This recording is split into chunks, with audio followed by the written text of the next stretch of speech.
So, ito si Bantayan. Uy! Ang hilig niya sa ganyan, yung ano, alam mo yun, nakaka-fresh. Alam mo yung ang island. Clean, ang clean Oo. tignan. Very tropical. Beanie! Pantropiko. Ay, wow! Syempre. Wala siyang ano, yung print na floral, dinaan niya sa mga petals. Tsaka, alam niya on how to flaunt talaga kung ano yung maganda sa kanya, like yung legs talaga. Sobrang nag-improve talaga yung katawan ni Bantayan Island from the MUPH Cebu.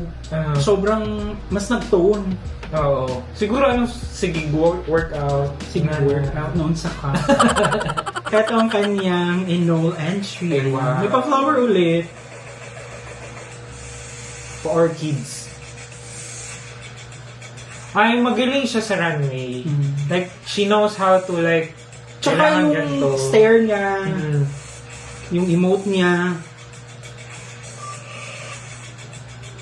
Ang linis na talagang tignan. I mean, yung hair. Doktora so, kailangan talagang So kapag ka doktor malinis, pag nurse hindi.